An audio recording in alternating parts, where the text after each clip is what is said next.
Donc le Talmud,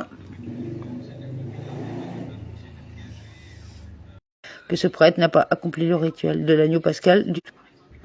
La Guémara modifie sa suggestion, que tous les saints réunissent un prêtre, qui n'a pas encore accompli le rituel de l'agneau pascal, et que le prêtre inscrive tous ces 5 agneaux pascaux.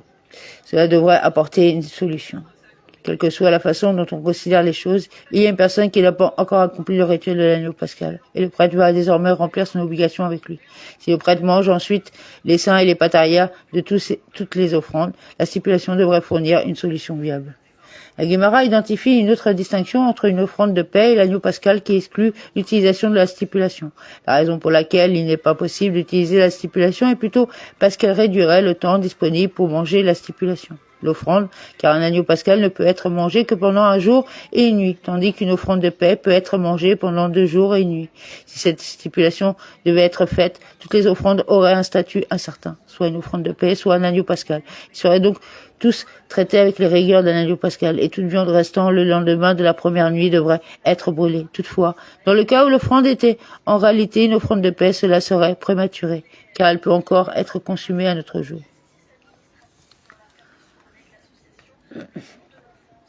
La Guémara modifie la stipulation proposée. Au lieu de faire une stipulation entre un agneau pascal et une offrande de paix régulière, que chacun précise que s'il a déjà rempli son obligation d'amener un agneau pascal, son intention est de consacrer et d'apporter l'offre actuelle sous forme d'agneau pascal excédentaire. Le statut d'agneau pascal excédentaire est généralement atteint lorsqu'un animal, initialement consacré comme agneau pascal, mais pour une raison quelconque, n'est pas offert. Un tel animal est offert comme une sorte d'offrande de paix. La Guémara suppose ici qu'il est également possible de consacrer directement un animal avec ce statut, et donc la stipulation suivante pourrait être utilisée, et en menant leur agneau, chacun dira: si le mien était l'agneau taché, cet agneau que j'amène maintenant sera un agneau pascal. Et si le mien était sans défaut, cet agneau que j'amène maintenant sera un agneau pascal excédentaire, qui est une sorte d'offrande de paix et peut donc être offert même si l'on a déjà rempli son obligation d'amener un agneau pascal. Bien qu'un surplus d'agneau pascal ait le caractère sacré d'une offrande de paix, il ne peut être mangé que pendant un jour et une nuit comme un agneau pascal, puisqu'il n'y a aucune distinction entre le temps imparti pour manger les 2 types d'offrandes. Cette stipulation devrait apporter une solution. La Guémara conteste cette suggestion, mais peut-on désigner les animaux dans un premier temps comme des agneaux pascal excédentaires? Cela ne peut pas être fait. Le caractère sacré d'un agneau pascal excédentaire n'est atteint qu'avec un animal initialement destiné à l'agneau pascal mais resté inutilisé. Si oui, comment la stipulation suggérée est-elle défendable? La Guémara explique qu'il se donne la peine de trouver et d'apporter un reste d'animal inutilisé, déjà investi du caractère sacré d'un agneau pascal excédentaire, et qu'il fasse la stipulation suggérée à ce sujet. De cette façon, la stipulation devrait fonctionner et apporter une solution. La Guémara identifie une distinction qui existe même entre un agneau pascal et un agneau pascal excédentaire qui exclut l'utilisation même de cette stipulation suggérée. En revanche, il n'est pas possible d'utiliser la stipulation en raison de l'obligation d'accomplir l'acte de poser les mains sur la tête de l'offrande, car un agneau pascal n'a pas besoin de l'acte de poser les mains, alors qu'un agneau pascal excédentaire, puisque c'est une sorte d'offrande de paix, qui nécessite l'acte de placer les mains. En raison de cette distinction, la disposition proposée ne peut pas apporter de solution. On ne sait pas si l'offrande nécessite d'accomplir l'acte de poser les mains sur la tête, acte qui est interdit de faire sur l'offrande qui ne l'exige pas. Cette distinction fonctionne bien pour expliquer pourquoi la stipulation ne peut pas être utilisée pour une offrande d'homme, puisque l'offrande d'un homme nécessite l'acte de placer les mains. Cependant, il s'agissait d'une offrande de femme pour laquelle il n'y a pas. La stipulation devrait apporter une solution. La Guémara identifie une autre distinction entre un agneau pascal et un agneau pascal excédentaire, qui exclut l'utilisation de la stipulation. Il n'est pas possible d'être appliqué sur l'autel par aspersion. Si on applique son sang en l'obligation, si tel est le cas, il devrait être possible d'utiliser la stipulation et de verser ensuite le sang sur la base de l'autel. Ce versement serait valable, quel que soit le type d'offrande dont il s'agissait. La Guémara répond. Disons en réponse que nous disons qu'on a rempli son obligation que s'il l'a déjà fait de cette façon. Mais serait-il également autorisé à le faire ab initio? Certainement pas, puisque l'offrande ne peut pas être offerte d'une manière permise ab initio. La distinction dans la manière d'appliquer le sang empêchera l'utilisation de la stipulation. Mishnah, dans le cas de celui qui dit à ses enfants, j'égorge l'agneau pascal pour celui d'entre vous qui monte le premier de Jérusalem dès que le premier des enfants est entré dans sa tête et la majorité de son corps dans Jérusalem. Il a acquis sa part et acquiert pour ses frères leur part avec lui. Gemara, la Gemara suggère, vous pouvez apprendre du cas de la Mishnah qu'il y a une clarification rétroactive, même si, lorsque le père immole l'agneau pascal, on ne peut pas savoir quel enfant entrera en premier à Jérusalem une fois que l'un des enfants entre. Les enfants sont considérés dès le départ comme ayant été enregistrés pour l'agneau pascal du père. Cela pose problème, car aucune conclusion halakhique n'a été tirée en matière de clarification rétroactive. Rabbi Yohanan de Marbeni a dit la Mishnah n'est pas basée sur une clarification rétroactive. Au contraire, le père le début a inclus tous ses enfants dans son agneau pascal. Il a créé ce concours uniquement dans le but de les enthousiasmer afin qu'ils soient prompts à accomplir leur mitzvot. Mais en réalité, sa déclaration n'avait aucune implication halakhique. Selon l'explication de Rabbi Yohanan de Marbeni, le langage de la Mishnah est également précis, car il enseigne. Il acquiert pour le compte de ses frères leur part avec lui. Certes, si l'on dit que le père les a enregistrés dès le début avant d'abattre l'agneau pascal, le cas est bien compris. Mais si vous dites qu'il ne les a pas enregistrés dès le début, mais seulement après avoir abattu l'agneau pascal, peut-il alors être enregistré? N'avons-nous pas appris dans une Mishnah, les gens peuvent être enregistrés et se retirer de l'enregistrement pour un agneau pascal jusqu'à ce qu'il soit abattu, mais pas après? Il est donc clair que les enfants doivent déjà avoir été enregistrés dès le départ. Et nous pouvons apprendre de cette lecture précise de la Mishnah que l'explication de Rabbi Yohanan de Marbeni est correcte. Le fait que le concours était destiné uniquement à inciter ses enfants à accomplir rapidement leur mitzvot était également impliqué par ce qui était enseigné dans la conclusion du Bereta qui relate également ce concours. Il y a eu un incident comme celui-ci, et les filles ont précédé les fils. Il s'est avéré que les filles ont démontré qu'elles étaient enthousiastes, tandis que les fils ont démontré qu'ils étaient paresseux. Mishnah. Les personnes supplémentaires peuvent toujours être enregistrées pour un agneau pascal à condition qu'il y ait au moins une olive en vrac de viande d'agneau pour chaque personne enregistrée. Les gens peuvent être enregistrés et se retirer de l'enregistrement pour un agneau pascal jusqu'à ce qu'il soit abattu. Rabbi Shimon de Marbeni dit, même jusqu'à ce que le prêtre asperge le sang. Gemara, quelle est la première clause de la Mishnah qui nous enseigne? Il est évident que les personnes supplémentaires peuvent être inscrites. Cela vient nous apprendre que même si ce groupe y était inscrit, tout le groupe peut se retirer et un autre groupe peut s'y inscrire même s'il ne reste plus personne du groupe d'origine. Nous avons appris dans la Mishnah, les gens peuvent être enregistrés, se retirer de l'enregistrement pour un agneau pascal jusqu'à ce qu'il soit abattu. Rabbi Shimon de Marbeni dit, même jusqu'à ce que le prêtre asperge le sang. La Gemara discute de la portée de différend entre le premier Tana et Rabbi Shimon de Marbeni. Rabbi de Marbeni a dit, le différend concerne uniquement le moment où l'on peut se retirer de l'enregistrement. Les deux parties tirent leur opinion du verset suivant. Et si la maison est trop petite pour un agneau, mieyot missé, alors lui et son voisin près de sa maison en prendront un selon le nombre des âmes. Vous compterez pour l'agneau selon la nourriture de chacun. Exode 12.4. L'expression mieyot missé signifie littéralement issu d'un agneau. Il est interprété de manière exégétique comme faisant référence au retrait de l'enregistrement pour un agneau. Les rabbins soutiennent que d'être jusqu'à ce qu'il soit abattu. Rabbi Shimon de Marbeni soit abattu et se retirer de l'enregistrement jusqu'à ce que le prêtre asperge le sang. Mishnah, si celui qui est inscrit pour un agneau pascal inscrit unilatéralement une autre personne avec lui dans sa part de l'agneau pascal, les autres membres de son groupe sont autorisés à lui donner, c'est-à-dire celui qui a inclus la personne supplémentaire uniquement à sa part, qui lui était initialement attribuée. Et lui, la personne supplémentaire, mange de sa part, c'est-à-dire de la part de celui qui l'a ajouté. Et eux, les autres membres du groupe, mangent du leur. C'est parce qu'ils n'ont pas accepté l'inclusion de la personne supplémentaire. DAF 89b.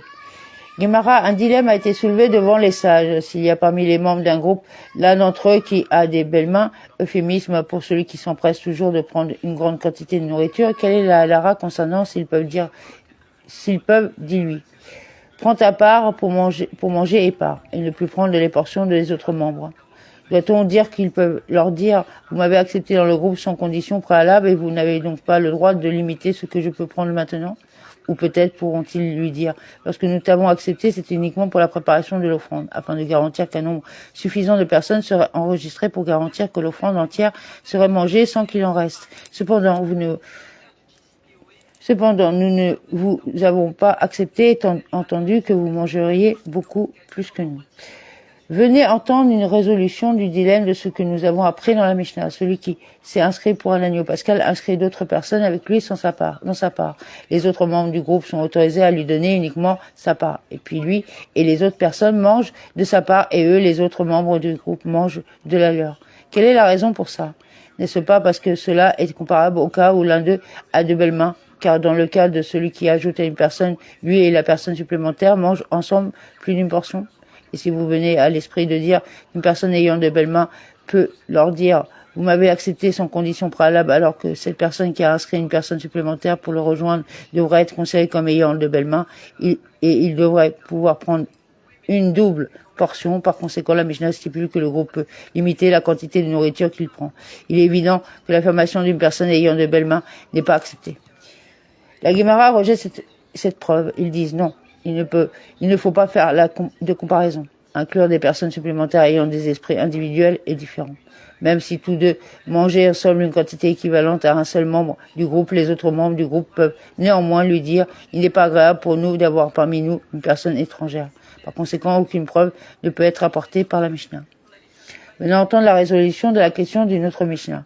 Dans le cas d'un serviteur qui a mangé une olive de viande de l'agneau pascal à côté du four dans lequel elle est rôtie. S'il est judicieux, il devrait continuer à manger là pour s'en remplir l'estomac, en mangeant une olive en vrac. Il a établi son emplacement actuel comme lieu où il mangera son agneau pascal. Il ne pourra plus en manger dans un autre endroit. Si les membres du groupe souhaitaient lui rendre service pour qu'il continue à manger, ils peuvent venir s'asseoir à ses côtés et y manger. C'est la déclaration du rabbin Yehuda de Meorbeni. La Guémara fait la déduction suivante. S'il voulait lui rendre service, oui, mais il ne le voulait pas. Non. Mais pourquoi cela devrait-il être laissé à leur discrétion? Qu'ils leur disent, vous m'avez accepté sans condition dans le groupe et vous n'avez donc pas le droit de m'empêcher de continuer à manger. Cette dernière affirmation n'est pas acceptée, comme le montre la décision de la Mishnah selon laquelle elle est laissée à la discrétion du groupe.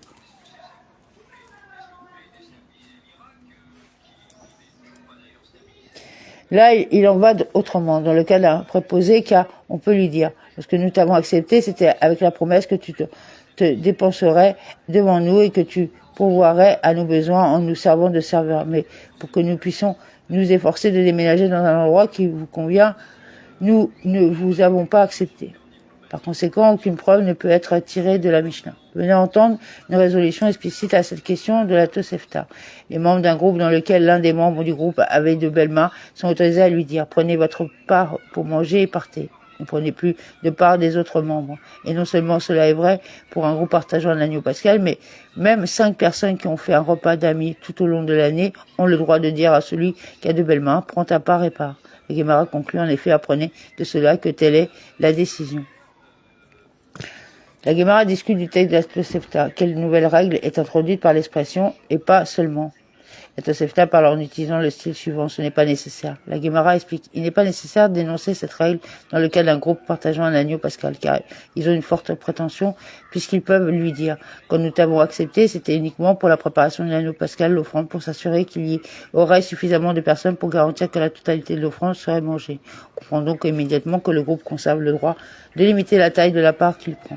Tosefta souligne plutôt que même lors d'un repas amical partagé uniquement dans un but de camaraderie, il est permis de lui dire « prends ta part et pars ». Certains disent que cette question de ce qu'un groupe peut dire à un membre qui a de belles mains n'est pas notre dilemme. Voilà plutôt notre dilemme. Les membres d'un groupe sont-ils autorisés à se diviser en petits groupes séparés ou ne sont-ils pas autorisés à se diviser s'il n'y a aucune raison particulière de le faire?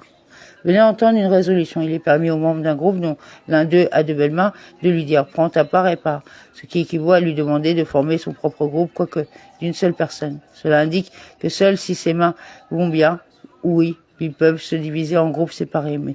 Mais si ses mains ne vont pas bien, non, ils ne peuvent pas le faire. La Guémara conclut en effet, apprenez de cela qu'ils ne sont pas autorisés à se diviser en groupes séparés sans raison.